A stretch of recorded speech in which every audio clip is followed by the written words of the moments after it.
We often see a strange divide in how people achieve their goals. Some grind through decades of exhausting labor with minimal progress, while others seem to glide toward wealth and fulfillment with almost zero friction. This gap in results points to a biological bottleneck. Most people navigate their daily lives using roughly 5 to 10% of their brain's capacity, a thin slice of awareness that focuses on immediate tasks and reactions. This conscious mind acts as a limited operating system. It's a tool built for survival, which means it prioritizes calculating risks, harboring doubts, and dwelling on the very fears it wants to avoid. Operating in the background is a much larger framework, the superconscious mind.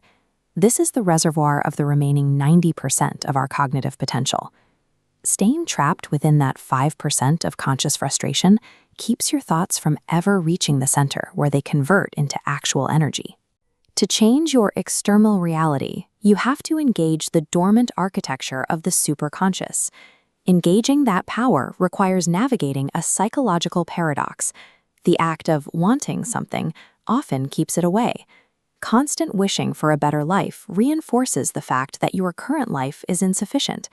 When you focus on a thought like, "I want to be rich," you are broadcasting a frequency of lack. This signal confirms you are operating from a state of desperation, which effectively pushes your goal further into the distance. The superconscious mind ignores your verbal requests. It responds only to your resonant frequency, the state of what you believe you already are. This is the core mechanic of manifestation. The universe reflects your deep-seated internal beliefs rather than your fleeting conscious desires. Philosophers call this the law of assumption. It suggests that the physical world is a mirror, providing a visible reflection of your internal identity. As within, so without. You can influence this mirror by leveraging a biological quirk. The superconscious mind cannot distinguish between a physical event and a vividly imagined one. You can test this through a protocol of visceral visualization. By closing your eyes and engaging your senses, smelling the interior of a new car, or hearing the specific roar of a supportive crowd, you feed the brain the data it needs to accept a new reality. This repetition leverages neuroplasticity. When you repeatedly flood the brain with these sensory-rich signals, you begin to physically rewire neural pathways, eventually silencing the internal critic that tells you your goals are impossible. This process shifts your identity. You become the person who has already succeeded internally, making the external victory a natural consequence of your new neurological state.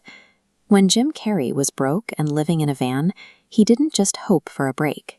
He began a rigorous process of shifting his identity to match his aspirations.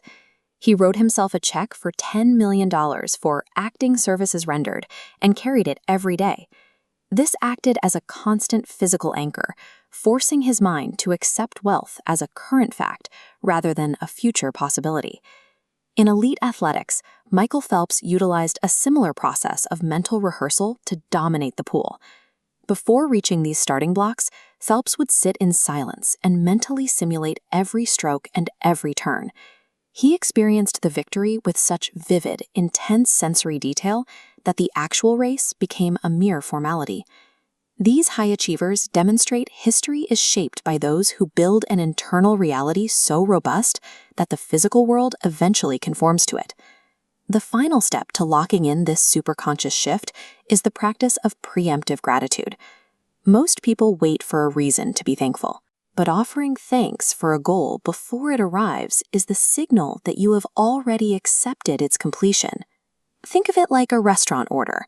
Once the waiter takes your request, you don't pace outside the kitchen or question the chef. You sit back with total confidence that the meal is being prepared. This is the state of surrender. It replaces the frantic energy of wanting with the calm certainty of expectation. You are the architect of your own internal landscape.